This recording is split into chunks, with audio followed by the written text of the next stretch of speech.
Good evening and welcome to the Literaturhaus Berlin, to the beautiful garden. I'm very honored to welcome all of you tonight here. My name is Sonja Longolius. I'm one of the two directors of this beautiful house. And I'm very happy to welcome John McWhorter today here on our garden stage with his latest book, in German, Die Erwählten, or Woke Racism in the English original. You can buy both of the books here at our little book store or little book table. Excuse me. Okay, we'll fix this in a second. I'll help you in a moment. And I would also like to introduce Susan Neiman. She's the director of the Einstein Forum, and the Einstein Forum is our cooperation partner tonight. So please give a warm round of applause for the two of them and have a lovely evening.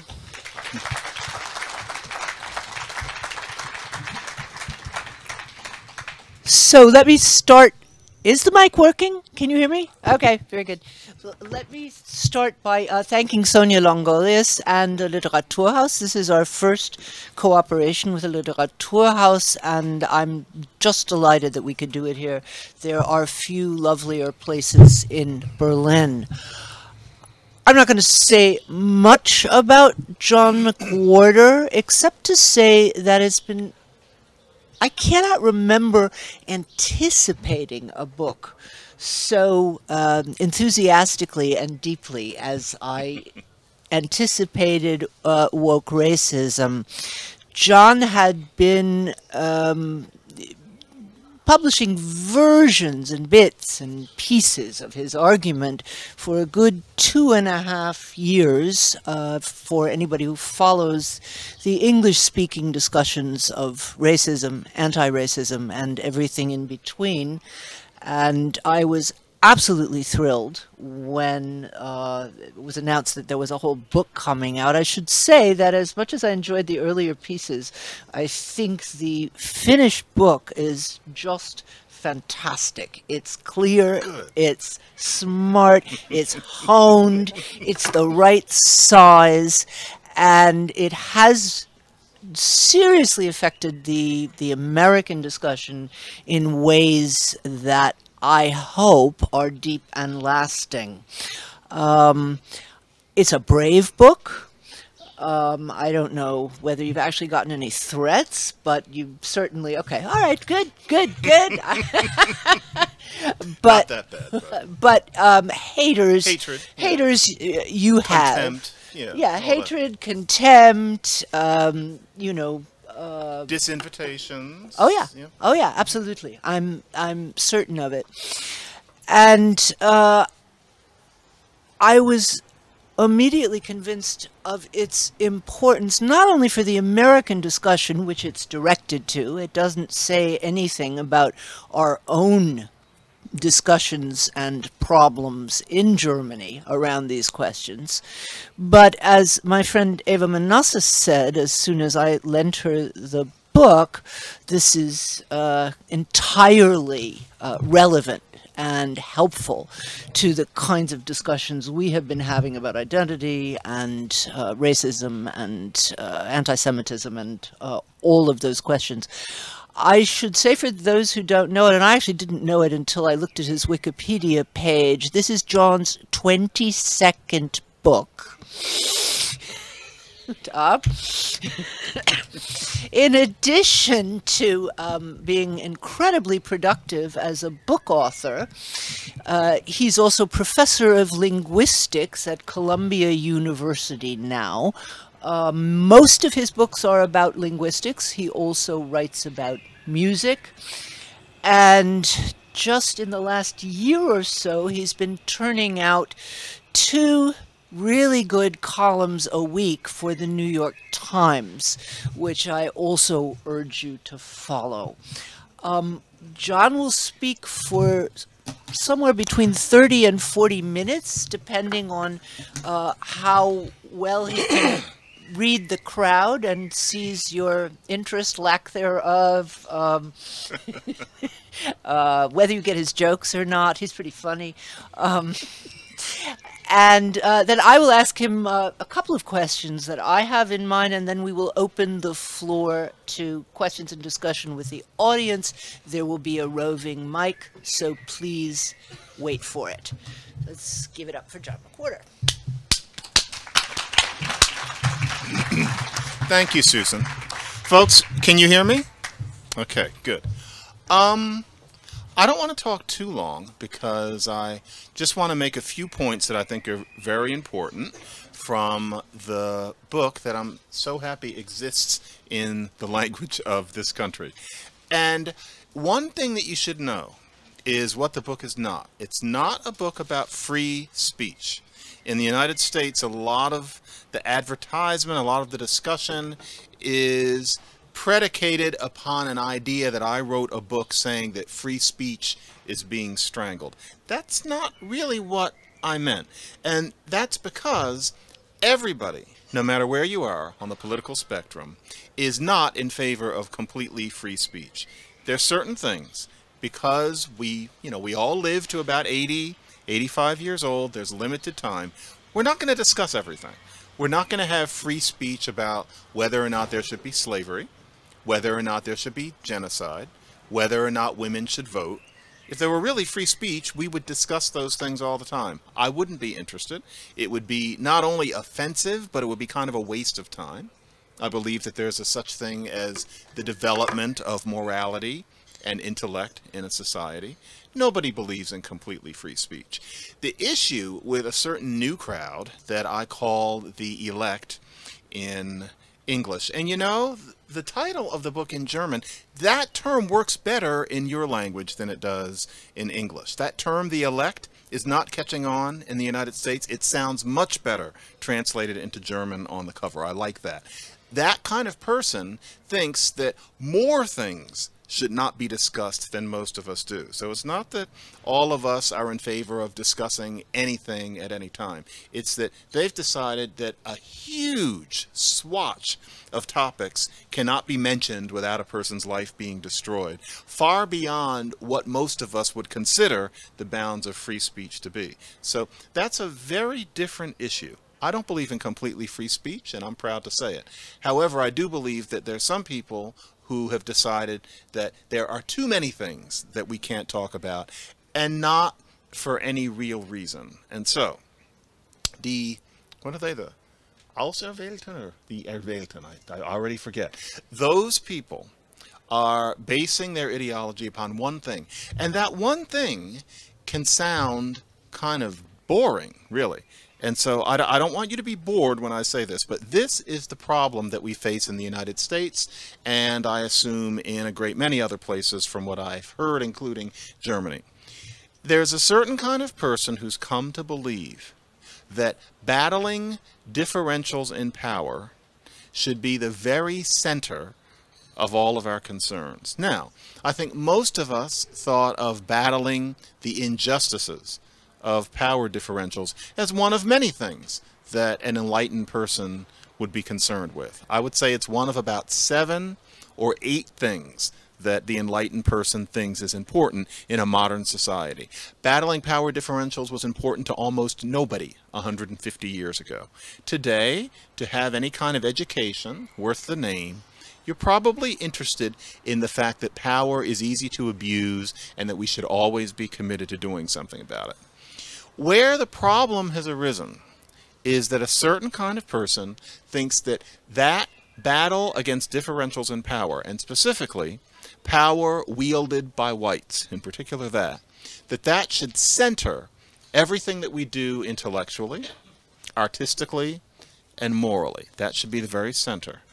And what this means is that the variety of things that most of us consider engagement with the world to be, and whether that's the life of the mind or just the life of, being a human being, as if those things are distinct. But these people believe that the battle against power differentials must be held front and center, and that that's so important that if a person isn't holding these power differentials front and center, then they deserve to be publicly condemned, publicly shamed, to have their general morality as a human being questioned, and almost certainly to lose their job. The idea being that to take a job away from a person who has questioned this centering of battling power differentials is a noble thing to do, that society needs to see these sorts of things happening to these sorts of people in order that we get to the way the world should be. And it's important to realize this kind of person isn't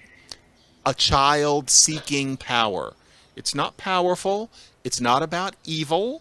These people think of themselves as benevolent. They think of themselves as the bearer of an important message. They're trying to make the world a better place. But like many people in even the recent past, they believe that making the world a better place is so important that it's worth destroying some lives in order to do it. They feel that they are working towards the good with a capital G. And what this means is that these people are operating on the basis of a religion. And the reason that I call it a religion is because on this particular issue, the kind of person who is really caught up in electness. Oh, are you taking pictures? Oh, I don't look nice. Oh, is the picture going to be me going like that? Oh, no, give me... So, electness. If you are an elect person, then on these particular issues, logic doesn't work. You try to talk to people about these sorts of issues. You try to say, can't you allow somebody to have a different opinion than you? You try to say, does that person's minor transgression really merit them being pushed out of a window in this way? And you just run up against a wall. They do believe that people deserve to be treated that way because of the urgency of the moral mission in question. And so what you get is an awful lot of discussion that doesn't make logical sense. I call this a religion because part of many religions involves that with certain aspects of thought, certain aspects of living, you are to suspend disbelief. That can be a wonderful thing in many ways. The human mind, the human spirit is very complicated. But part of many religions means that beyond a certain point, you don't think from A to B to C, you just believe. So there may be a religion that says that beyond a certain point, you just have to have faith. The elect religion is that beyond a certain point, you must battle racism, for example, and that is, if we might say, sacrosanct. Anything that interferes with that has to go, and there's no reasoning possible. And what it means is that what we have seen, it's certainly what I have seen over the past 7 or 8 years in the United States. And then there was a real phase shift in the spring of 2020 with almost bizarre alacrity in June of 2020, is the emergence of a religious way of thinking among a large number of people who are having, frankly, a rather frightening degree of influence over a great many levers of power in the United States. And the parallels between this way of thinking and, for example, devout Christianity are almost eerie in ways. And so, for example, the focus on the concept of white privilege, the idea that to be white is to bear a certain kind of privilege as you walk through life, a sense of yourself as default, being free from certain assumptions, and that to be white is to have that kind of privilege. Now, that starts with something that makes perfect sense. It is certainly true. So, for example, I'll give you, this is a random anecdote. This is the sort of thing that I usually wouldn't think about. But on the plane here, I have to tell this carefully, I was in what was already a bad seat, and the person sitting next to me was very fidgety. And you can tell after a while when somebody is never engaging print at all, and you've got an 8-hour flight, that person wants to talk. He's a human being. He's waiting for an opportunity. The guy behind us was talkative. He was a tall, rangy, kind Southerner, and he wanted to talk too. He wasn't reading either, and he was alone. And so, after a certain point, the two of them got to talking. And so the tall, rangy guy sat up on the middle rung of the seat, and he's kind of loud, and the other guy just wants to talk, and they started having a very loud, rambling conversation about the Ukraine war, and neither one of them knew anything about it, and they just kept going on and on and on. And so I turned very gently after about 45 minutes of this, and I just said, honestly, I know people talk on planes, but if you guys are going to do this, could my seatmate go sit with you? I didn't tell them to be quiet, but I said, you sit next to him so you can do this, because I knew that with the way men in particular often are, they would find that so socially awkward that they wouldn't want to do it, and so they'd stop talking, which is what happened. But the thing is, when I said it, I could tell the guy behind, he was an American, the look in his eye for like half a millisecond was, am I going to be an angry black man? I could tell that that's what he thought it was going to be. I'm not the type, and that went away. I wouldn't have had to deal with even that if I were white. He wouldn't have wondered whether it was going to go to that place. Okay. There is a such thing as white privilege. I could tell all sorts of stories like that, and a lot of them are about a lot more than how some picky person feels on an airplane. There are issues with how the cops respond to you, etc. But the idea that you harbor this white privilege even if you're white and poor, the idea that you're supposed to attest to this white privilege regularly all the time, often putting your hands up in the air as if you were doing a religious testimony, the idea that you're supposed to think of the white privilege as a stain that you can never remove, and you're never going to be rid of it until you die. All of this is a replacement for the concept of original sin. There's a kind of self-flagellation, an athletic self-flagellation, that is today in America considered what the enlightened white person does. Now the question is, what does that white privilege do for poor black people who need help? And the answer is nothing.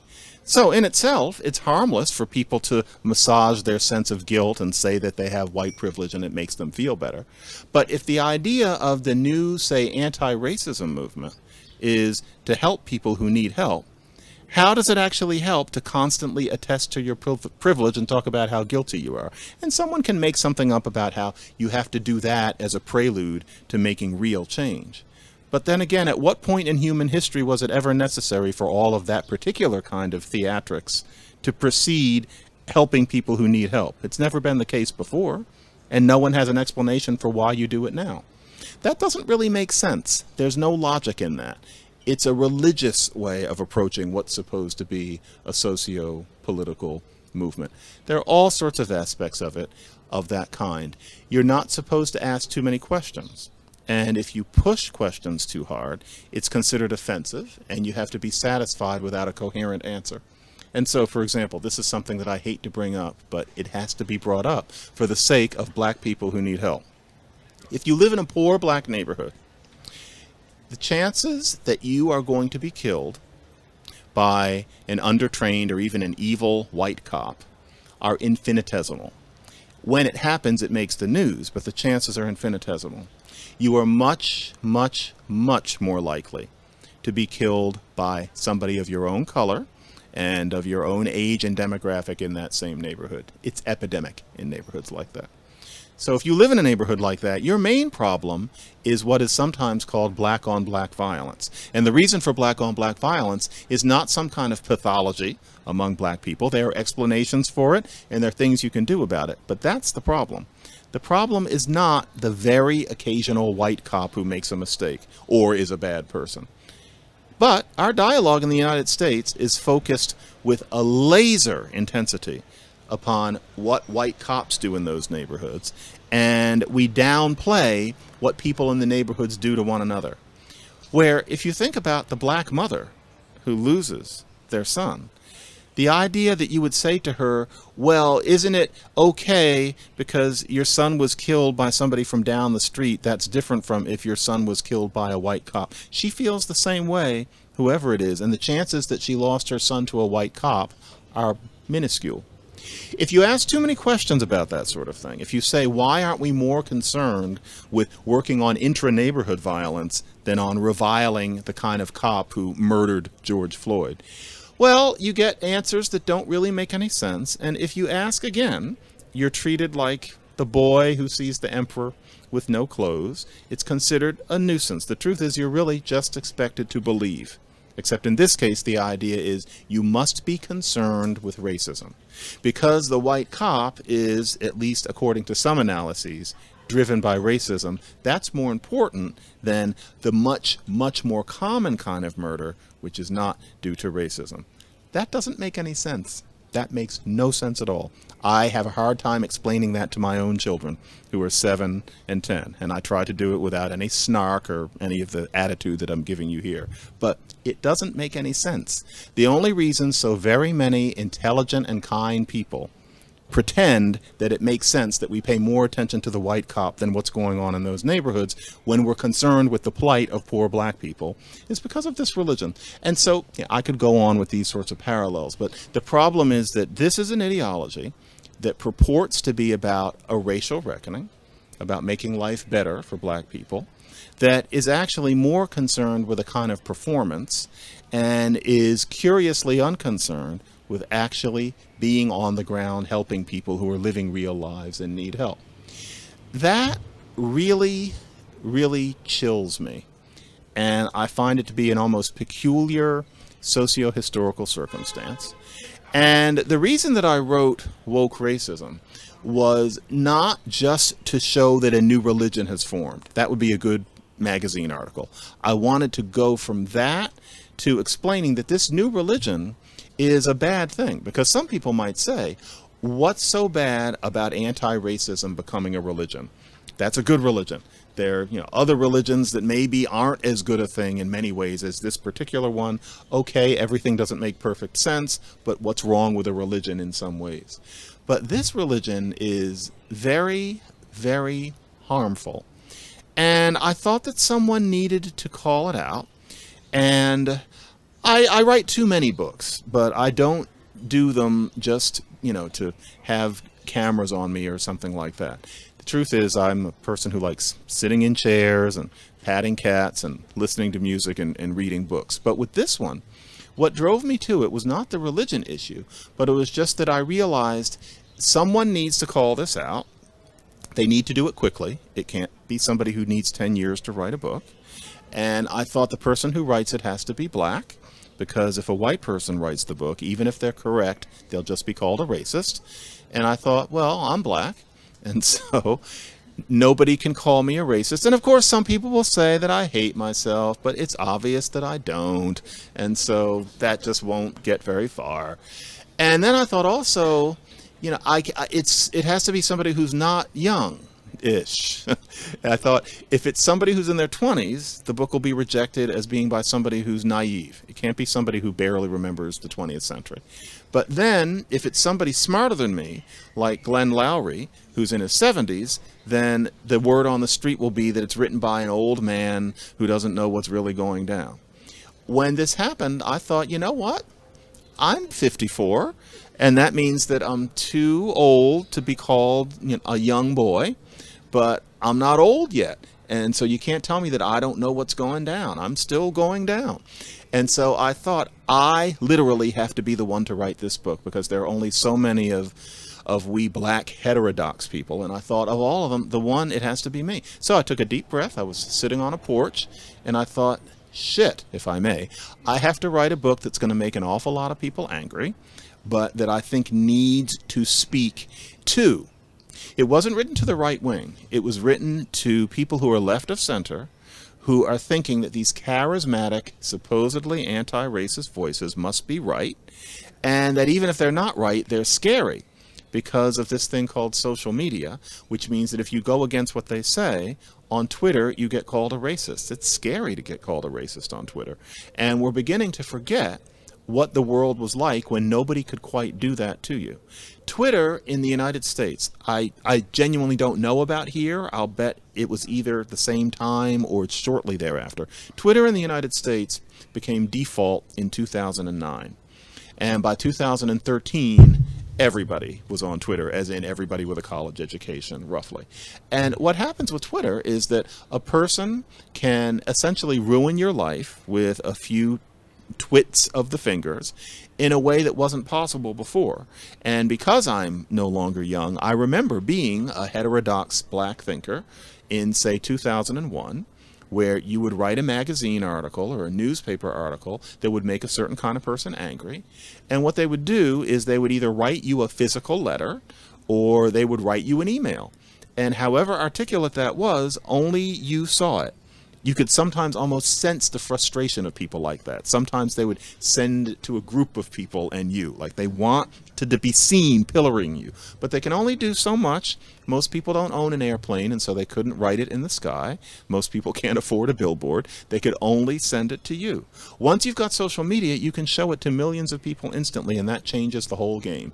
And most people are not up for being called a racist on social media, and it means that most people just knuckle under. And so, we have this religion that is truly in the United States taking over academia and the arts, and is beginning to infect not only the humanities and the social sciences, but even the hard sciences.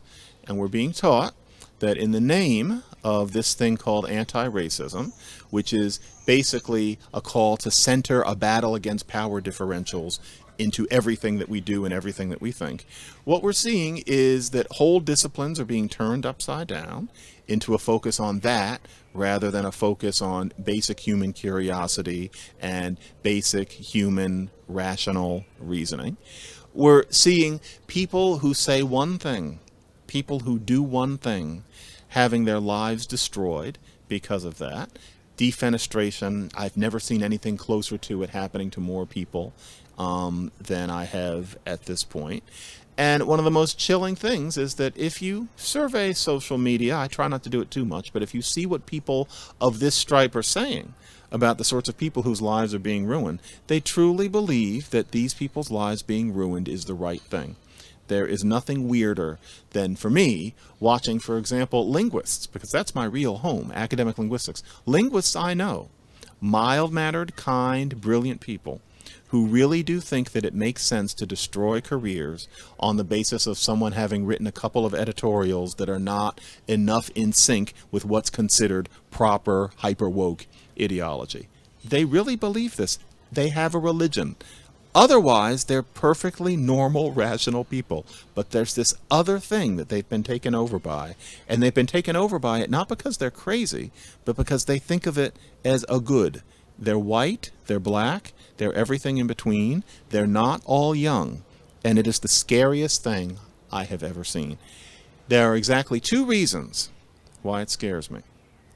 One of them is that here is an anti-racist movement, something that poses itself as the development, the heir of the civil rights movement of the past, that actually hurts black people. You see this over and over and over again. And there are various examples in the book, but one of them would be, for example, black boys, especially in big cities, get suspended more from schools for violent acts than, for example, white boys. That's been the case really since the late 1950s. Now, if you grow up in a home without a father, in a poor neighborhood, in an underserved neighborhood, in a neighborhood where violence is unfortunately common coin, and it's not like that has only happened to black people in history, but disproportionately to black people, especially in the 20th century. If that's your neighborhood, well, then you might be more likely to be violent in school. It has nothing to do with black people being pathologically violent. And the reason a lot of those boys don't have dads is because of a war on drugs, which was motivated partly by racism in the late 60s. There's no reason to put a cloak on it. It was motivated by racism. But that means that a lot of these black boys are more violent than a lot of the white boys in these schools. They get suspended more. Now, there's a certain kind of person, and this is long before 2020, a certain kind of person who's built a whole career, not to line their pockets, but because they think they're spreading the good word, built their whole career on arguing that there's a bigotry against black boys. And you get those 3 B's, which makes it sound convincing because it's that same letter, bigotry against black boys. The idea being that these boys are being suspended for something that the white boys would just get their wrist slapped for. That's a plausible idea. You might think that was going on, but the thing is, the evidence doesn't support it. There's been one study after another done by diligent journalists, expecting to find that in, say, Philadelphia, in, say, Charlotte, North Carolina, in Oakland, California, who don't find that, who talk to teachers, even black and Latino teachers, who say that's not what's going on, that the black boys are more violent.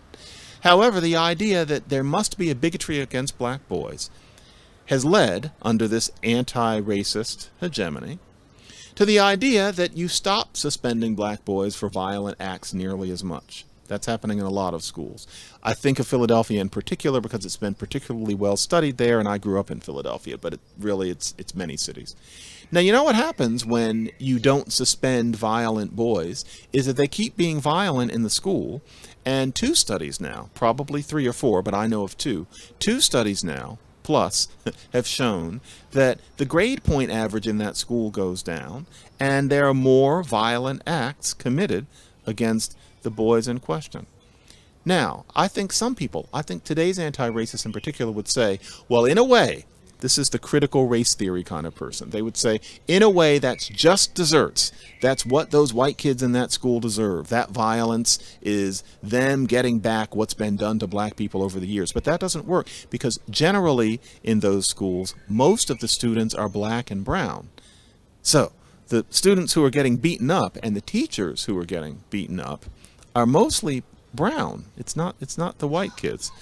And yet, all of this is serenely ignored. There's this general idea that you stop suspending the black boys because it's bigoted to submit them to what we would think of as basic rules of morality if they were kids of any other color. And the evidence that none of this is doing anything except hurting black kids ends up just being considered irrelevant. That doesn't make any sense. That's more of the religion.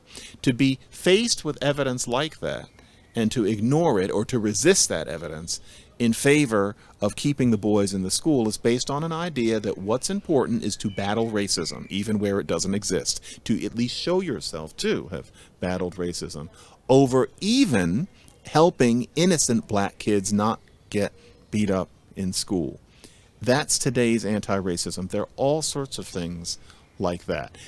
Many of them are in the book. You can read about them in the book, but that sort of thing is typical of what's called anti-racism. Some anti-racism helps black people a little bit, but more typical is, I'll say very briefly, the idea that you want to defund the police because of the sorts of things that happened to George Floyd and others in a neighborhood. So, not make the police disappear, but give them less money, have fewer police officers. There's a certain plausibility in that, but the data are in now, and frankly have been for 10 years. If in a dangerous neighborhood you take away a significant number of police officers patrolling, this is so counterintuitive, but if you take the police away, there's more violence. And it's more violence against the black people who live in the neighborhood. We've seen that over and over, and any 3-year-old could predict it without the experiment having been performed. That happens again and again. And yet the hyper-woke person still continues to say we need to have most police officers be social workers and not be armed. We should have less policing in these neighborhoods because the police are inherently racist. That doesn't make any sense. And when I say it doesn't make any sense, I don't mean I don't like it. In English, that doesn't make any sense. It's become highly idiomatic, and often it's just a way of dismissing something out of hand. I mean, it isn't logically coherent. The only reason that anybody would defund the police any time of day, while the typical black grandmother who lives in that neighborhood has always said we need more police, is because of a religion that's gone beyond anything that anybody would call true compassion. So, anti-racism in its current form hurts black people, and I want to try to protect black people. That's the reason I wrote the book. I wrote the book thinking black people are being hurt by people with shining eyes calling themselves helping by performing their feelings. And that is a very modern thing, but it needed to be called out. I wasn't the only person to do it, but I thought it needed to be called out in a book-length treatment by somebody who was not white. And then, the second reason this sort of thing really bothers me is because what we're seeing is an extremely immature kind of development for a society. What we're seeing is a society where change is happening based on a reign of fear rather than a gradual consensus. So, rather than a gradual understanding, for example, that legalized segregation and disenfranchisement were wrong. Unfortunately, it took a while for a critical mass of white people to understand that, but it did happen through civil rights heroes insisting on making the argument. Instead of a gradual consensus in society, what we're seeing is that most people pretend to agree with these anti-racist tenets because they're afraid of being called a racist on Twitter or anywhere else. Most people are simply in fear. I can say this here because it's on the other side of the ocean, and I know there couldn't be any spies, but the Linguistics Society of America is falling to pieces. It is being taken over by a mostly young, but not completely young group of people who are classic, modern anti-racists and are deciding what should be studied and how, who should run committees and how. They want the Linguistic Society of America, the flagship linguistics organization of the United States, and I hate to say this, but therefore probably the world. I know that's a very American thing to say, but it's true in the case of the LSA. That organization is becoming a shell of its former self, where all sorts of things are going on that frankly make no sense. And so, for example, at our last meeting, and I'm not going to say who it was because that's not the point, but one of the people was invited to give a plenary talk. Now, there are all sorts of reasons why that person shouldn't have been invited to give a plenary talk anyway, but what that person did was they sat there and they spoke for an entire hour in a language that, frankly, at the conference, only he and one other person spoke, a language that doesn't happen to be one of the leading languages of the world. There was no actual English translation given, although there was somebody who was signing. So if you were deaf, you knew what he said, but the rest of us, frankly, didn't know. Now, the reason that that made sense to him was because he was trying to make a statement that that minority language is as much of a language as any other one, and therefore could be the vehicle of a plenary talk. But if you present it in such a way that nobody knows what the hell you're saying, frankly, that didn't make any sense. And yet, he was not called on it, and last time I checked, he was being offered a plum position on the executive committee of the Linguistics Society of America. None of these things make any sense. That's the sort of thing that's going on. Now, if you talk to most of the linguists in the LSA, everybody knows this is ridiculous, but everybody is afraid, especially because this particular person is very vocal on social media and is very fond of calling people names loudly, including, in his case, in person at conferences. Everybody's afraid of that man. And so people do what he says. It's extremely unbeautiful when you see changes of this kind happening just because people are afraid rather than because people have been convinced. And when what they're afraid of is something which actually hurts black people rather than helps them, something is terribly, terribly wrong. So in woke racism, I end it by doing two things. One of them is giving 3 suggestions as to what would really help black America very quickly if we could just get our minds to it. And it has nothing to do with white people engaging in performance art.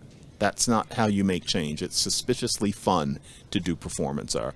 What we were supposed to be talking about was helping black people. That's not fun, but it does happen. Change happens slowly, but it takes work.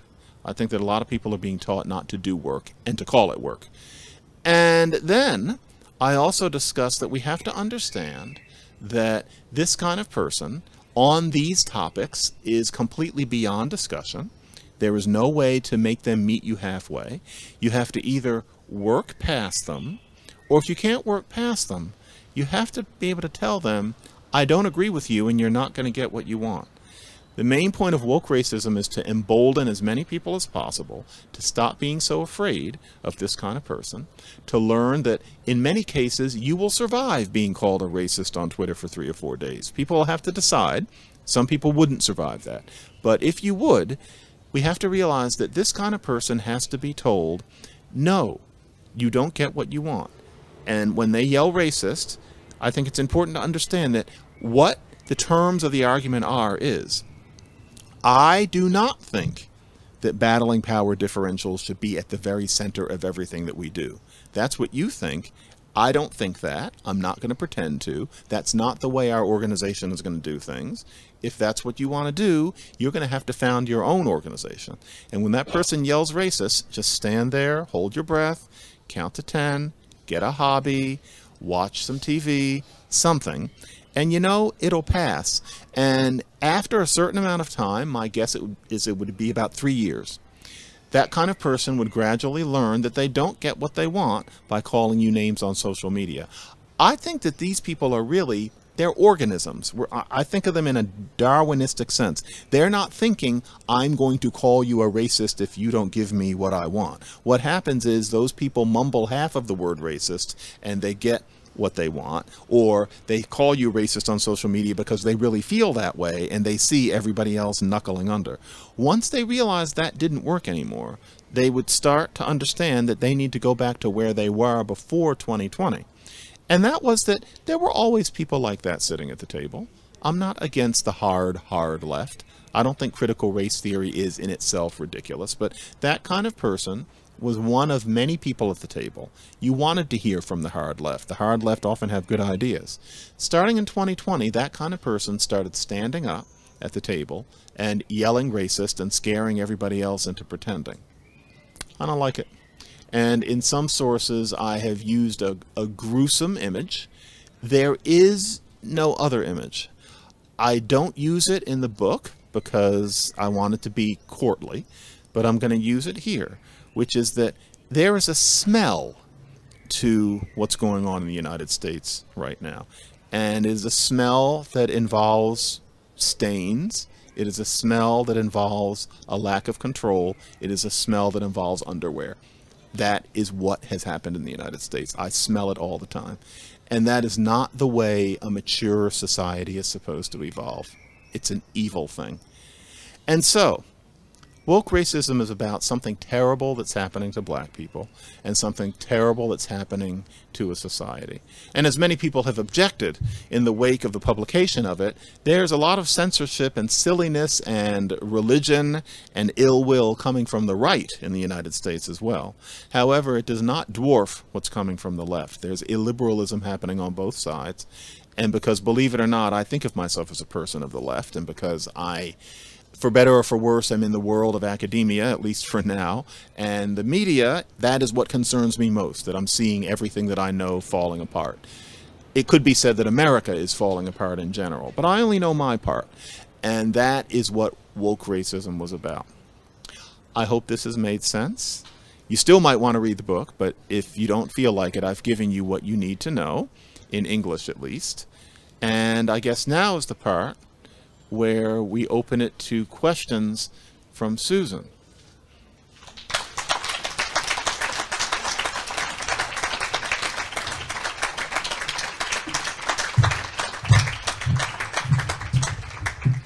I forgot to say that this is actually the German premiere of this book, and it is very, very much worth reading, even though you've heard John's sort of summary of some of the main points. I want to ask a couple of things, and one is to push you on the last thing that you said.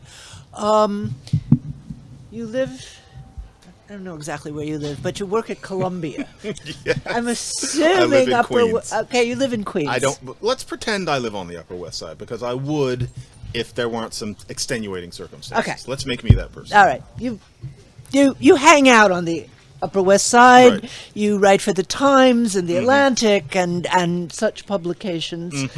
And I completely agree that within that circle of people, the so-called left, By the way, I would disagree with you. I don't think that they're as left as they think, but that's a whole other discussion. I know that they're called the hard left or the far left or whatever. I think I know what you mean, yeah. Yeah.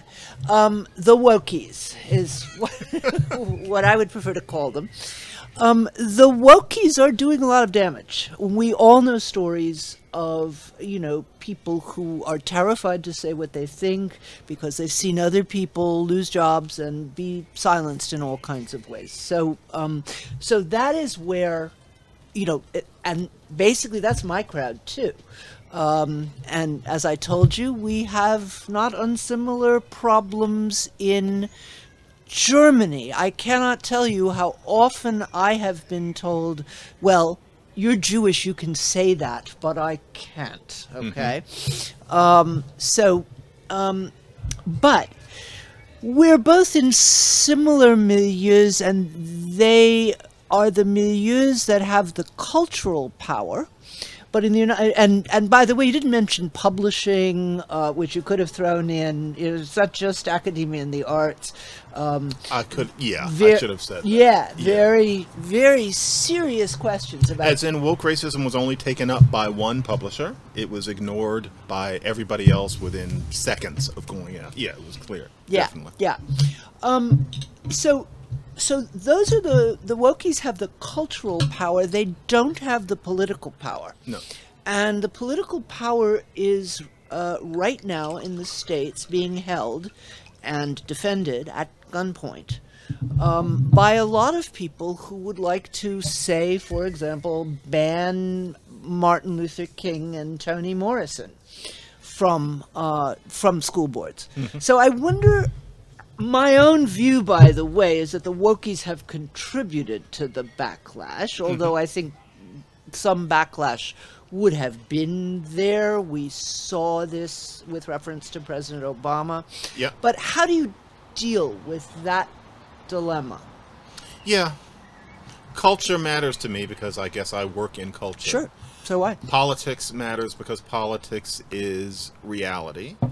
And I'm inclined to think that when you have the reins of the culture and you're dealing with how children are being taught to think, when you're dealing with what's considered to be normal, that scares me a little bit more than what often manifests itself as there's a certain kind of book you're not going to talk about in school. The book is still going to exist. And I think that there's going to be a backlash against that backlash in that many parents will say, well, okay, if it isn't going to be taught in school, we'll have that book in our home. It's not like usually we're talking about the Dr. Seuss books that were completely pulled out of circulation. So there's a part of me that feels less afraid about what the right is doing, despite how menacing they can seem for various reasons, such as what happened on the Capitol steps, etc. I'm told, though, that I'm wrong about that I'm minimizing something because I'm obsessed with what's going on the left, in which case, on a bad day, I can open up to the idea that we have an epidemic of illiberality, which is massaged by the nature of social media, that also Donald Trump had a lot to do with, and that he stokes what's going on the right, and was surely part of what response there was on the left to George Floyd during the pandemic in 2020. So social history is a cocktail. Maybe it's both sides, but I think partly it's a matter of just what you value the most. But yes, it's there. It's definitely there. And in woke racism, that's me writing in, I think that book really stops in terms of writing in January of 2021. The Capitol steps had happened, and then I kind of stopped there. What's going on the right, more is going on now than was while I was writing the book. At the time, I thought of the right as a pinprick. It's more than that now. So that's another part of it. Okay. I want to ask you two more questions before I open this up.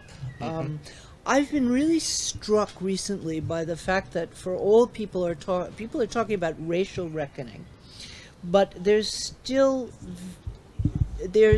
extraordinary absence of political reckoning. If you think about the history of the United States and social movements, I know you went to Rutgers. One of my heroes is Paul Robeson, whose name has almost been entirely wiped out. Du Bois called him the most famous American in the world at one time. And he was, if you look at the whole world. And very few people under the age of 50 have a clue about who he was. And that's because, yeah, that's right.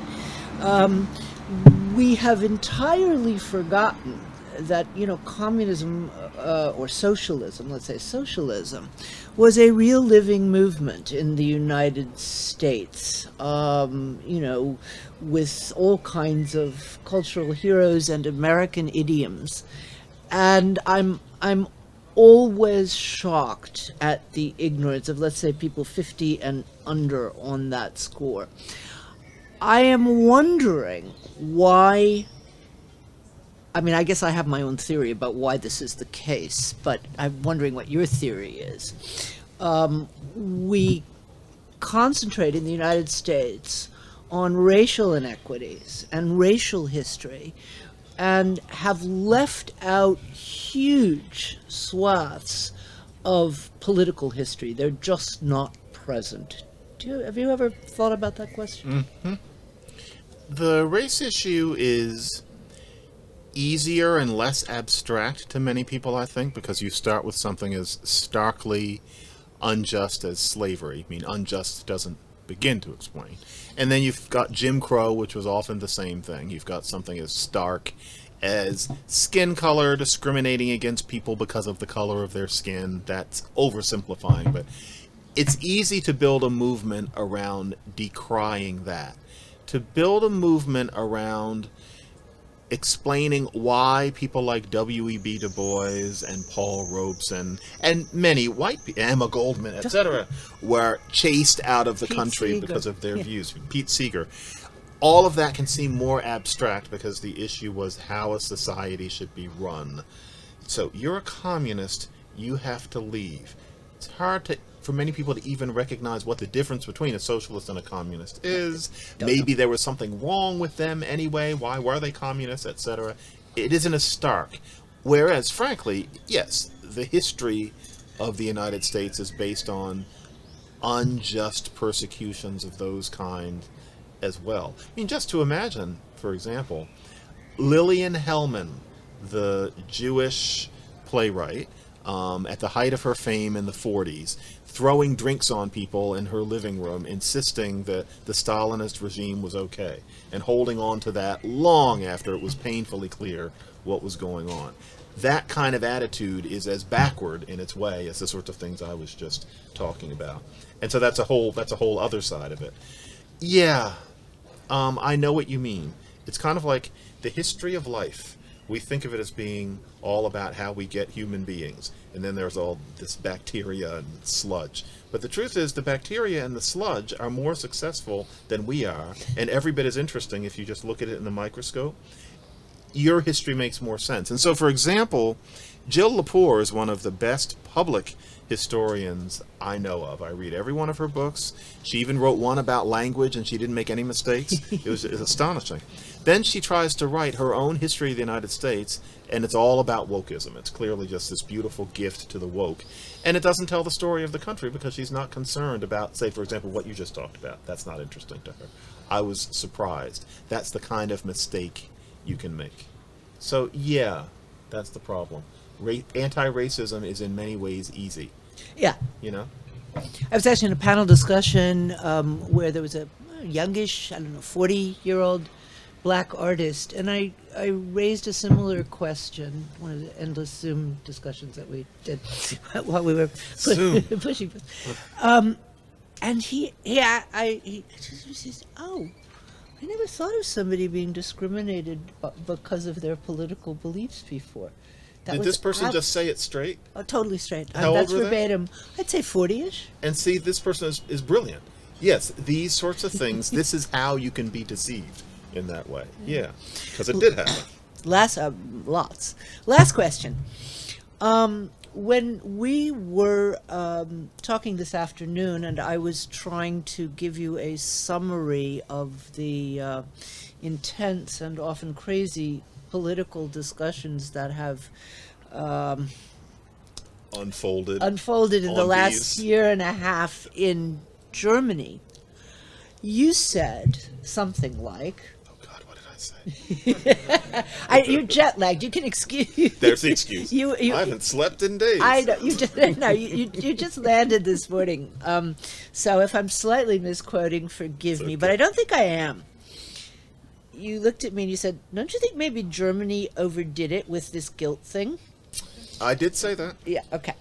Now, and what I answered very quickly was, I don't know if they overdid it, but they're not doing it properly at the moment. And you So said there are it better. two questions. One is, do you think they overdid it? And then the second question is, what would a non-overdone American historical reckoning look like? What I meant by that, and I'm not going to use jet lag as an excuse for it. What I meant by that was that what we have read about in the United States, and this was more in the 90s, I think, the 80s and 90s, was people being put in the stocks for statements about Jews that seemed to us in the United States to be rather overdone. The idea being maybe that wasn't an ideal thing to say, but why did that person have to lose their job? Why did there have to be a whole forum about what that one person said, etc.? It seemed to be the sort of thing that's now going on with our anti-racism. That's what I meant. And what I mean is just that a reckoning should be about fostering an awareness of the horror of what went on, possibly involving a reparations program. But I worry when the idea becomes to treat people who don't express exactly the proper thoughts as heretics. That's more of the religious aspect. It's one thing to say, I don't like what you said. It's another thing to chase someone out of the room. That worries me. And it also just worries me when people feel that to treat the heretic that way is what makes you a good person. To be a modern human being is to always have a certain kind of ennui and a certain sense of lostness. What we're really built for is being tribes of about 150 people where everybody knows each other, and there's no such thing as not knowing what you're for, because you are a grandson, you are a brother, you are a child. There is no such thing in small hunter-gatherer societies as someone being depressed. I've been told by 2 anthropologists who study them. You know where you are. Nobody would go sit up on a hill and wonder what it was all about. That's us, because we live in this fragmented society. You want to find how you're a good person. These movements tempt you to use being the savior as a way of feeling like you're a good person, because you can't whittle a stick on the beach to give to your little sister and then to give to your grandmother. If you can't do that, what are you for? That worries me. It worries me about anti-racism. I have detected that, and I never knew much. I don't live here. I detected that there was some of that happening with the reckoning about what happened to Jewish people here. And if that's not true, I eat crow. But that was It's my way sense of truer than it was in the 90s, unfortunately. Truer now? Yes. That I did not know. Yeah, I'm basing this on me reading the news then. But yeah. Yeah, it's way truer now. Okay, I mean, I could ask you lots more questions, but I want to give other people a chance. There's a roving microphone. Dominic Bonfilio. Would you I do saw me a first. favor first and put on your headphones so Yes. you can hear the questions? Thank you. Okay, thank you. I So don't understand you that. already mentioned someone. Dominic, second Please row. raise your hand. Hi. It's good to hear you talk. So your diagnosis seems correct to me. I think religion is a good framework to understand viewpoints and behaviors that I find baffling, counterproductive, and philosophically incoherent. It's also a kind of comfort. So like if a certain type of hyper-woke racism is irrational because it is fundamentally religious, then it is also impervious to rational argument. Hence, don't fret, stay calm, don't let yourself get shamed. Maybe, as you predicted, it will pass. But what if it does not? What I'm worried about is that calling woke anti-racism an incoherent religion might lead those best equipped to deal with it not to engage. So, and in a time that's already fragmented, we'll stay in our bubbles, they will stay in their bubbles, and each will accuse the other of a kind of false consciousness. Mm-hmm. And we won't be any the better for it. So this is... That's a very... Should I take these off to answer or keep it on? I think you can take it off because otherwise you hear yourself. Yeah. That's a very depressing question, because if a person chooses to disengage with the wokies, to an extent it's wise, because I really do believe, and I'm not saying this just to be snarky or abusive, on those issues you can't engage with them. They can't hear you. It's literally like trying to teach somebody that Jesus doesn't love them. If that's what they believe, the chances that you're going to talk them out of it are so small that most of us wouldn't want to try. And for the elect, it's the exact same thing. It's about racism. You're battling racism, their conception of it, they consider it sacrosanct. And so the idea, I think, is to not shout them down, but basically to just tell them, we're not going to do it your way, and let them go off and do it their way. To be honest, I think that often, if they had to do it their way, they're not great at building institutions. They're better at taking over institutions. I hate to use a virus analogy. I think that to an extent their ranks would grow thinner because they would be less powerful if they couldn't take over pre-existent organizations. But I hear what you're saying. There's some days when I feel like the pendulum is swinging back to the middle. There are other days when I feel like it's not. This is one of those days in terms of what's going on in the United States right now, where I think, wow, these people really do have a stranglehold forever. And we are going to have this kind of fragmentation where it's the rest of us who are going to have to form new institutions while they take over the ones that are already there. It's kind of scary, but I don't know what engagement with these people would be. And I say that partly because that kind of person has existed forever. It's just that they took on a certain power in 2020.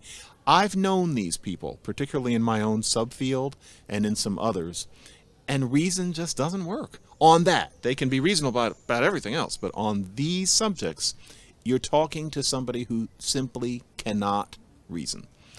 And I don't see that changing in them. And maybe I'm missing something in that, but I'd love to be told what. I Ian have a Baruma. question here from Isabel Cole, and then I'll see one Ian here, one Baruma there. was next, please. Okay. There's just one. Yeah, I have a question that I think is maybe a bit similar, but hopefully a bit more optimistic. I've followed your blog for quite a while, and I really appreciate what you've been doing to push back against a very destructive kind of identity politics.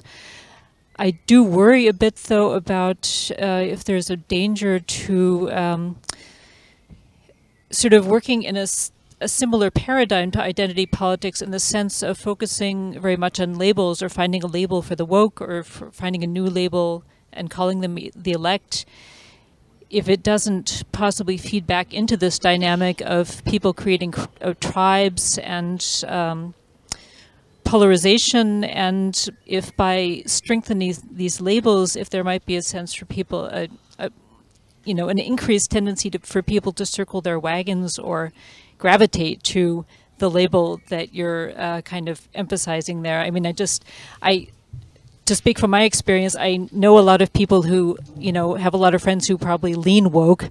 They would never call themselves woke. But if they see woke people being severely criticized or attacked or called irrational, that might make them more likely to identify as woke and kind of continue this game of identity politics. And I wonder if you've had any feedback along those lines, and yeah, what you think about that. Yeah, there's been some of that. The tone of the book, for one thing, puts off a certain kind of person who they're inclined to kind of embrace the woke because they want to defend the woke against this snarky writer. To be honest, where I have had interviews with people like that, and goodness, there were so many interviews for this book, which I'm gratified for, but it was exhausting. Often that type, they are the elect.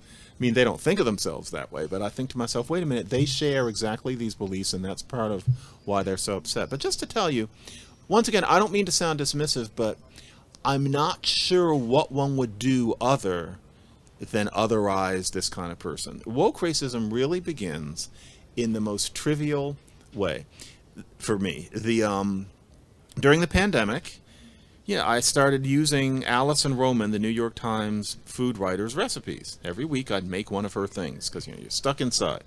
And I'm trying to make interesting food for my 7 and 10-year-old, and then they're younger. And I was enjoying her recipes, and then they stopped appearing. And after about a month, I was thinking, wait a minute, how long a vacation could she be on, especially since nobody can go anywhere anyway?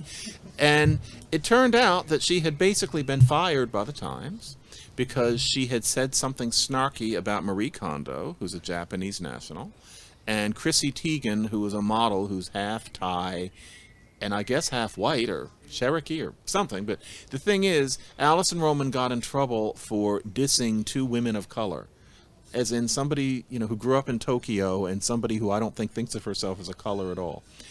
That was when I thought, wait a minute, this is something that's really beginning to scare me, because that doesn't make any sense. Why did she lose her job? And I was talking to somebody who was in the social circles that I was in at the time, who happened to know her a little bit.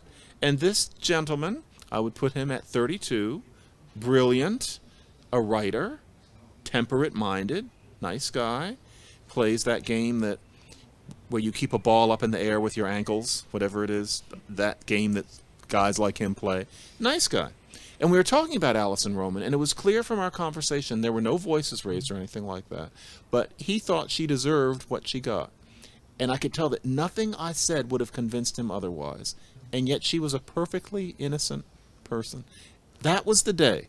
Talking to him, I thought, this is a kind of person. He's not rational on this.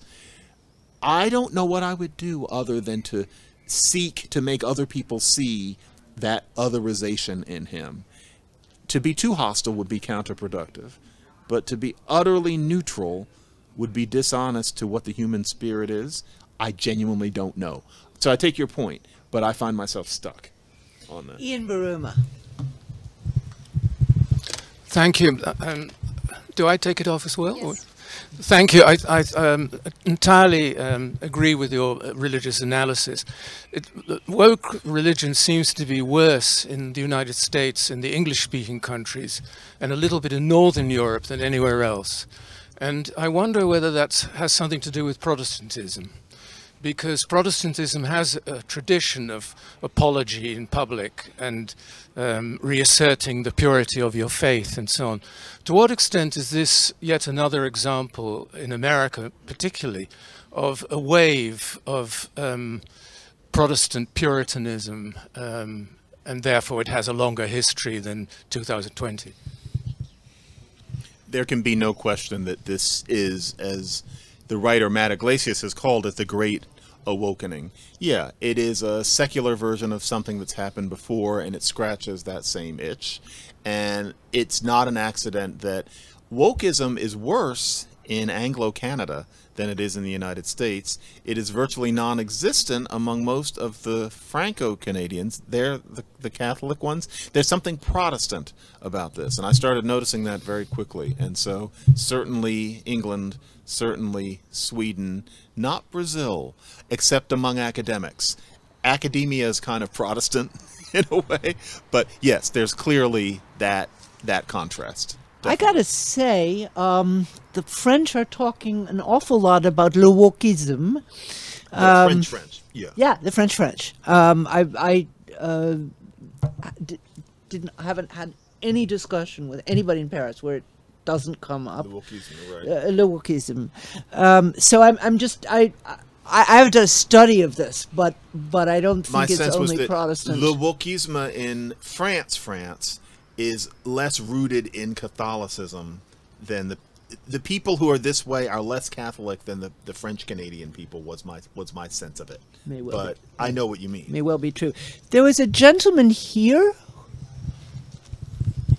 Thanks. It was fun listening to your talk. My question concerns the fields of linguistics.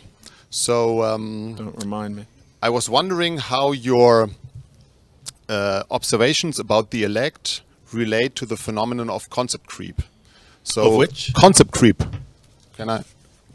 To the phenomenon of concept creep. So many terms like violence or trauma or even racism, which are harm related, have now a much wider use than they had 20 or 30 years ago.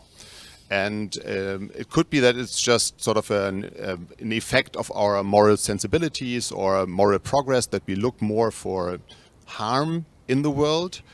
But it could also be a relation towards what you're describing as the elect, that you have sort of identity protective cognition, that you have a sort of a moral worldview, and when you find less cases of first order racism, like real racism, you tend to look to cases that are more benign or abstract, systemic, structural, or even cases where with the naked eye you couldn't see it anymore, but you sort of suppose it or presuppose it.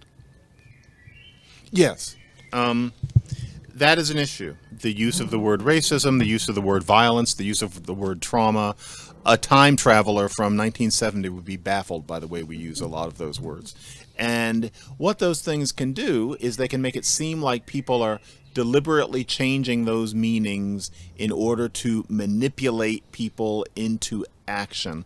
I think it's more that people are seeking a sense of saviorship, or people are seeking, as Susan can tell us more about, seeking a sense of victimhood as a kind of heroism, in which case using racism and violence and trauma in that way can be useful. And so if you haven't really suffered any particular violence in the real sense in your life, but you would like to be able to say that you've suffered, which is a very modern condition, but you want to be able to say that you've suffered, then you can think of things people have said to you, things that didn't happen as well as things that did happen, as a kind of violence. Yeah, I think it's the victim complex in general, which is race neutral, is a major factor in being a modern, educated human being. And part of that involves how those terms float. Yeah. Martin Schad. Thank you very much for your talk. I wonder if framing the whole thing in terms of a religion does not restrict you to a certain kind of antidote, reason, enlightenment, and all that, to battle a religion. And then you seem to be somewhat frustrated that it doesn't work. You can't get to these people. You can't reach them by rational argument. That is accurate. I'm thinking it could be a different antidote that you might use, especially in times of Twitter and social media and being able to involve a whole range of people in a debate, and that could be ridicule. I'm thinking of ridicule because of the situation you described in the Linguistics Society meeting. I can't think of any better occasion to use ridicule. You know, it's funny, somebody wrote me a call for that just yesterday. The idea being that humor can be deftly used to cut people down to size. It's hard in a case like this, though, because for many people the idea would be, what's funny about racism? You're laughing at things that aren't meant to be funny, and so you'd have to deal with a fine line. If a person came along who was naturally funny and could pull that kind of thing off, all right, now I'm going by the seat of my pants. A person who took down the elect with humor would have to be someone who came from probably a working or lower middle class background and had a kind of a vernacular flavor to their speech so that they couldn't be accused of sounding aristocratic. That person would not be me, for example. It would have to be somebody who felt a little bit street. It would help if that person were a woman, also. That would create a kind of deafness because it would be less likely that a person would come off as sexist if they made fun of a person who was elect who was a woman, for example. It would take a particular kind of person. But one would have to be careful. And so, for example, I'll say about the LSA, the person who did this was a black Haitian. And what he was trying to do was show that Haitian is a real language. There isn't a linguist on earth today who doesn't know that Haitian isn't a real language. What he was doing made no sense. There was no logic in it at all. You might think that somebody off of the street thinks Haitian is not a language, but nobody like that was at this conference. It was a senseless gesture. But to make fun of him, which some of us have in private, to make fun of him publicly would be to make fun of Haitian Creole, the language of a desperately poor nation. So one would have to be very careful and only make fun of him. And then if you do, he's a dark-skinned Haitian with a thick accent, and that's the kind of person that you're not supposed to make fun of. It might be hard to get people to bring you along. Easier to make fun of white wokies, therefore. So it would be a very fine line. It's much easier to make fun of me, you know, but I take your point. Could one make fun of Nicole Hannah-Jones? No. That's I mean, I know you can't because you're on contract, but could one imagine making fun of Nicole She's Hannah-Jones? immune because she's black and a woman. And so if you make fun of her, you're a racist and you're a sexist. And she has a general demeanor. She looks as if she's angry at being abused already. And so nobody could be funny about her except in private, where people are. But to make it public would be hard because she would say you're a sexist and you're a racist and you just don't like black women. You know, she's got that working for her. No, that's what she does. And she does it, yeah. Yeah, that's what she does. What is it, then, that white people in particular, I mean, you've done everybody a service, it seems to me, and you said you knew it was someone black who had to do it. What can those of us, I think that's almost everyone in the audience except Lamine, those of us who are white, what can we do? Well, because we also, you know, talk among ourselves. You know, people are distraught about that question.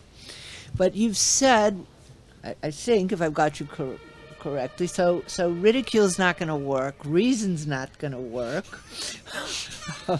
You can't make sense, nor can you be funny. Right. Yeah. What can we do? Three things. Three things. That's the jet lag. And this gets to be a little too American, probably. You would have to adjust it for different nations. But the war on drugs in the United States destroys black neighborhoods and black souls. If there were no war on drugs, there would be many fewer cops in black neighborhoods. There would not be a black market for drugs that you could fall into if you went to a lousy school and you weren't sure what you wanted to do. In one generation, if there were no war on drugs, black America would turn a corner. I think the white thing to do is to fight for the end to the war on drugs. That should be what somebody drinks Chardonnay and thinks about doing, because that would have a major effect. Teaching, and actually this is beginning to happen in the United States. I never knew it would happen. As you all know, English is spelled wrong. English has terrible spelling, and it means that it's hard to learn to read in English. To teach it in terms of corresponding sounds to letters is often considered a renegade thing among education specialists. There are these magic ways that kids are taught to read in English that don't work and never have, but the magic ways are connected to issues having to do with teaching kids how to be leftist activist citizens. So you don't talk about what reading science shows actually works. If English were taught via phonics to small kids, especially kids who don't come from book-lined homes, then that would make it easier to educate even poor black people. Because a lot of the problem is that if you aren't taught to read right, you never like school unless you happen to have a particular mental configuration. If you can't read, you can't do your math. You know, it's just you're done. You're going to drop out in 10th grade and you're going to sell drugs. That's oversimplified. But phonics is the way that those kids should be taught to read. And so as wonky as that sounds, and it makes it sound like I'm some sort of reading expert, and I'm not, I know about this much about that. And then the third thing is something that is normal here, but I think I often call it the German model, which is that in the United States we have this idea that the default experience is that you go to 4 years of college, as opposed to it being that maybe you go to college, but maybe after a certain period you go and learn how to work with your hands.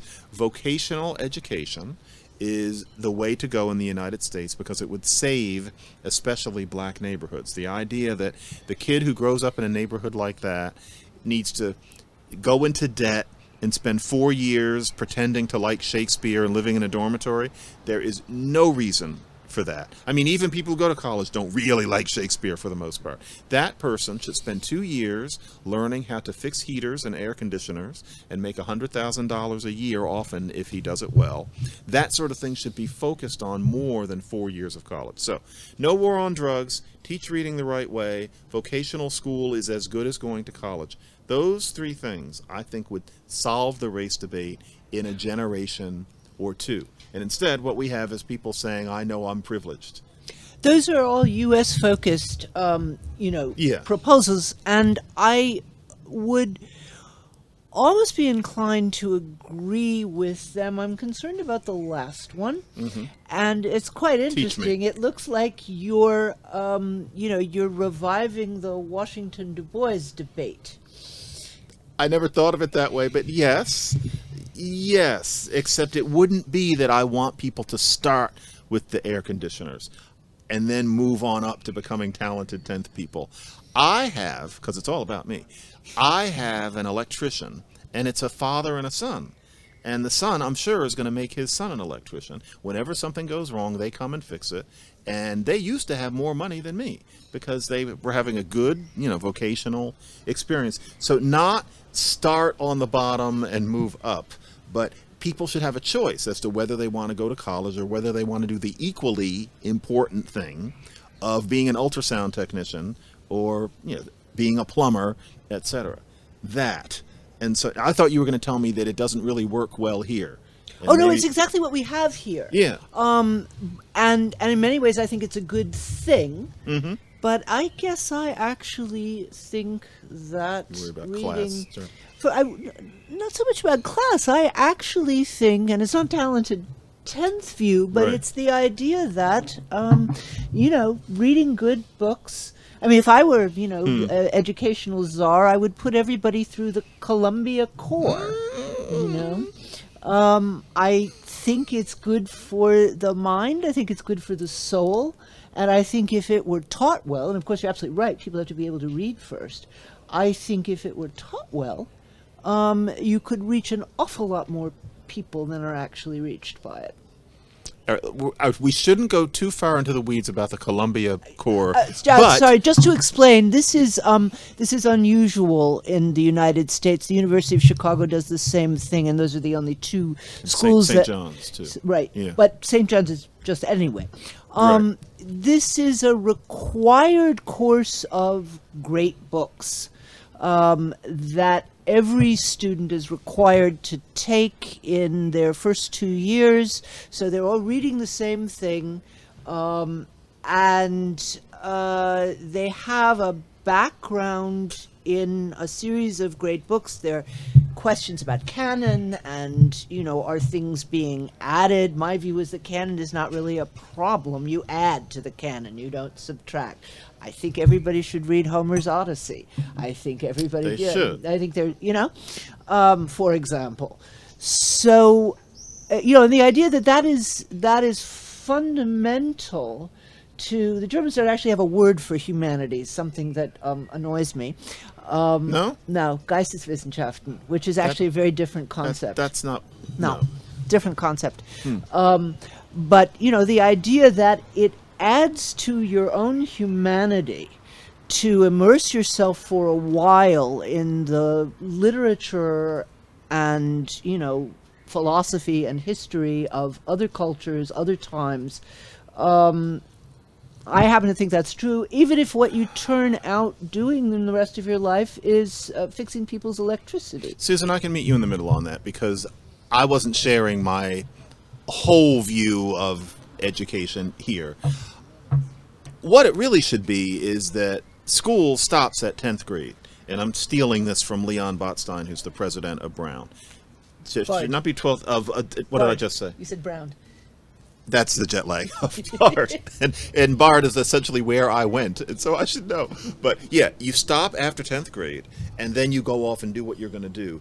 That 10th grade education should include great books. You know, I teach contemporary civilizations at Columbia. It's invaluable. I don't know if I would give it all to them in this one giant chunk, because then it feels undigestible. They should start getting some of this stuff, depending on how you can present it, in 6th grade, and it should be gradual. But yes, that great books curriculum is important, as long as it's done properly. But I would get it in. Somebody should be 16 and then go work in a bank.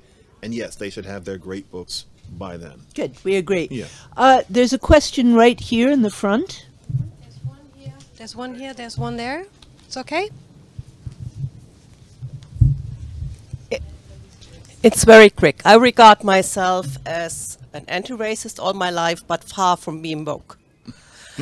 However, reading Odyssey, reading Goethe, reading Schiller, which I all had to do, did do nothing good for me, and it was a world perspective that is completely white. I believe in reading books, but I don't believe that it has to be in classics who have seriously been of no use for me to understand today's life.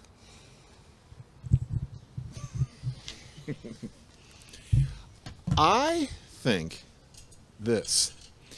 There was a time when, for reasons that weren't fair, the people who were in a position to write things that I think are valuable to anybody living their life were all white, and for the most part they were all men. That wasn't fair. If you roll the dice again, other people would have been able to do it. But I do think a lot of the things that, say, an Aristotle came up with, he was white, he was a racist, he was a sexist, he was an everythingist, but some of the things that he has to say are wonderful, and I'm sure that somebody was saying the same thing somewhere in Ghana, but they weren't writing it down, and so we just can't know. And the way they said it in China was a lot more elusive than the way Aristophanes said it. Okay, then if I think of Aristotle. There is James Baldwin, there is Ole Soyinka. If you think of 10 or 20 or 30 books, I agree with the concept. But anti-racism for me would mean, and it doesn't matter whether this was the case in the 19th century, because the 19th century was what it was. I live now, I teach my children now, and this means for me that they have to know as much a book by Toni Morrison or James Baldwin, Nadine Gordimer, and quite openly, more than the Odyssey. I think that too. Yeah. What's that? What's wrong with both? What's Odyssey? Who? Odyssey. Oh, Odyssey. Oh. Okay. What, why do we have to cut the can? Why can't we add to it? Yeah. I mean, I don't see that as a conflict. But there was another. Baldwin. Yeah. Very short question. I wondered if you are as irritated as I am. Yes. That no, but that yes, but I hope you are too. That so many people who started as critics of wokeism have now become themselves irrational conspiracy theorists, right-wingers, partly authoritarian apologists. In America, you have the Weinstein brothers and quite a few people. In Germany, for instance, very famous politician like Sarah Wagenknecht, who now has become really irrational on anti-vaxxer, apologist for Putin and everything. So I wonder, do you can explain this phenomenon?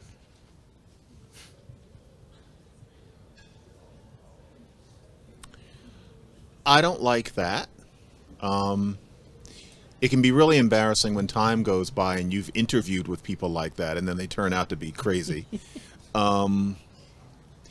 If you are the kind of person who is capable of withstanding the contempt of the woke crowd, and at first you're doing it intelligently, but you can come through with all of that brickbatting and nastiness.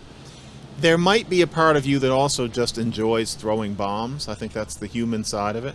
And you can never know who's going to be that kind of person. And yeah, it's awkward. And so I think that critical race theory is the root of the way a lot of kids are being taught in school now. Not the theory itself, but the root of it. I don't think it, I know it. But it's at the point where whenever someone like me says that, somebody brings up Christopher Rufo, who is becoming a talk show host, basically, and is off the rails and openly admits it. And now I'm associated with him. I don't like it, but I think it's just natural. There's a kind of person, you need in a movement like this, a kind of person who doesn't mind being hated. Some of those people are going to be the sort who enjoy making people jump just for itself. I don't think that can be avoided, and those people are going to get a lot of attention, and they end up making the movement look bad. But you get those people on both sides of the spectrum. But yeah, it's annoying. I wish Christopher Rufo would shut the hell up, because he makes all of us look bad. But he's not shutting up. So here we are. I think we have time for one more question. If anybody's, back there, please. Hey, John, if I remember correctly, you were surprised that the New York Times asked you for a column.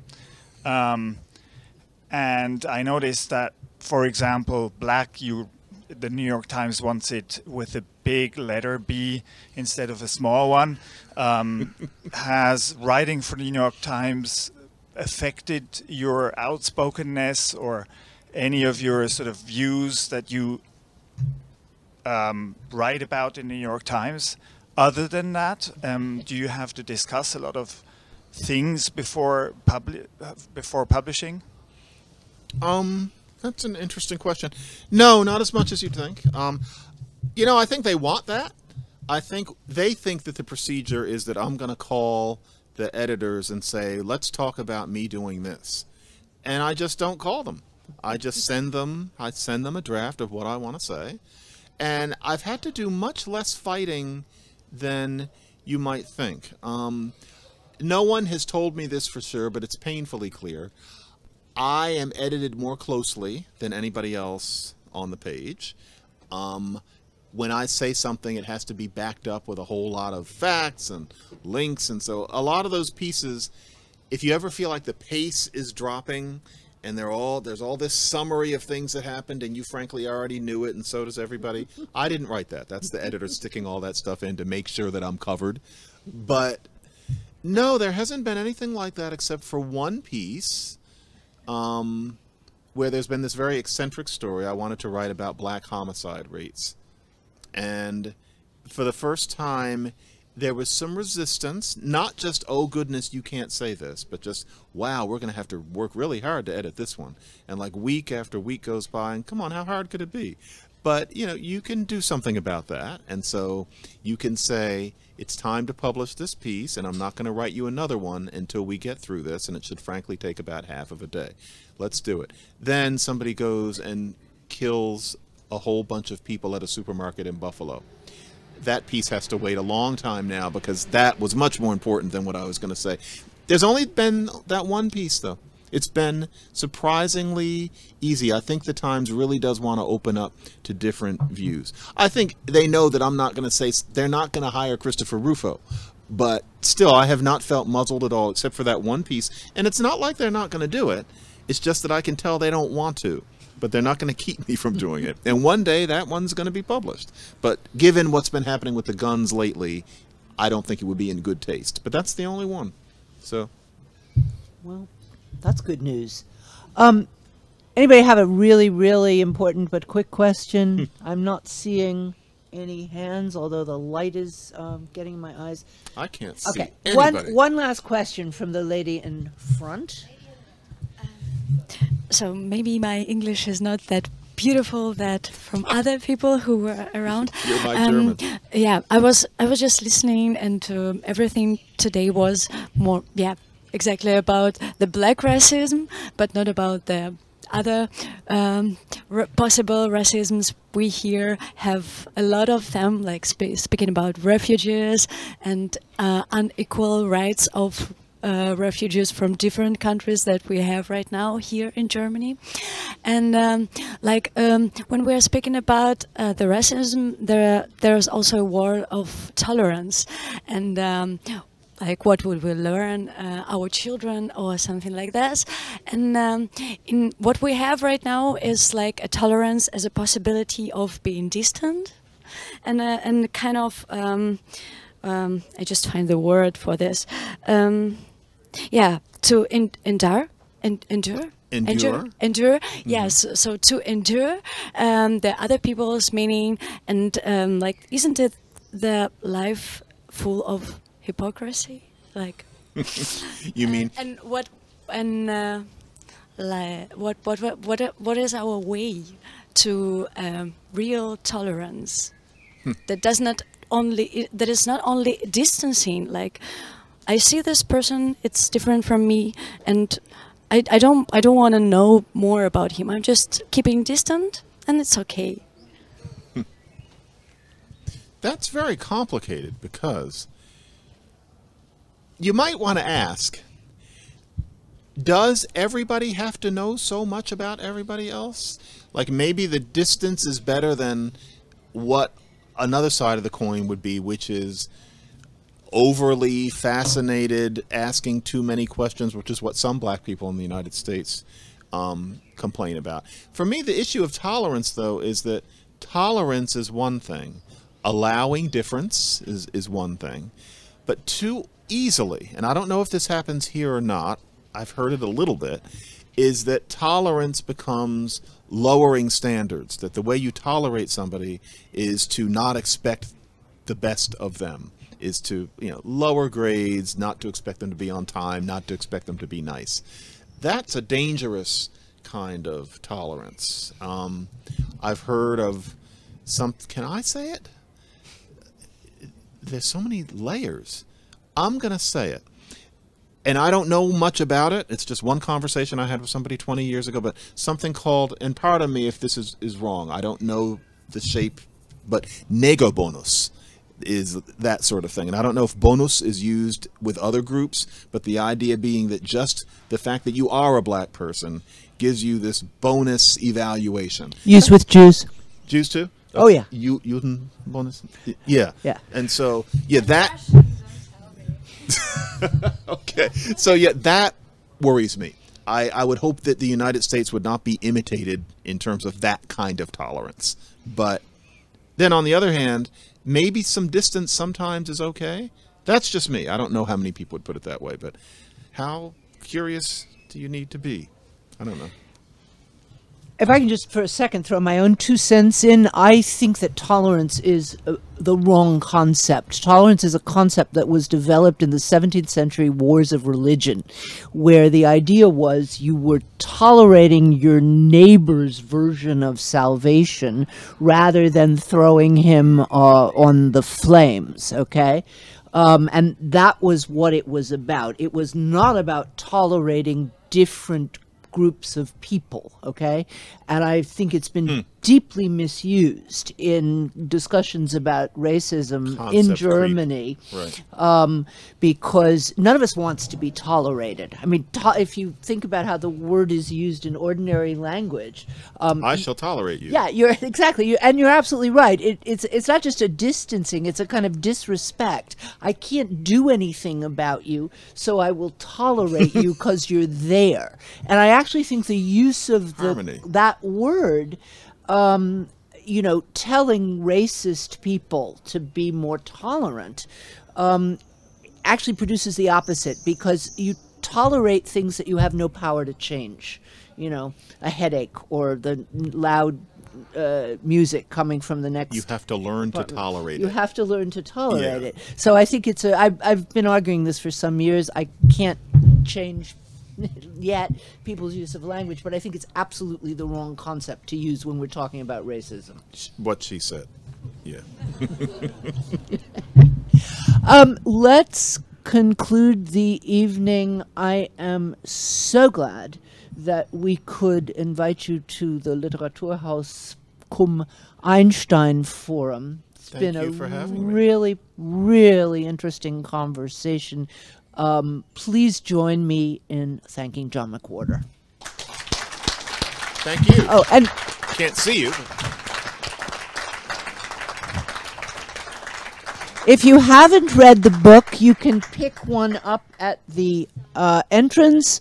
John will sign them if you would like. And for those of you who, maybe think your English isn't quite up to reading the English version, he writes very clear prose. So you might want to try the English too. But in the German, I sound so forceful and angry. I kind of enjoy it. Rassismus. That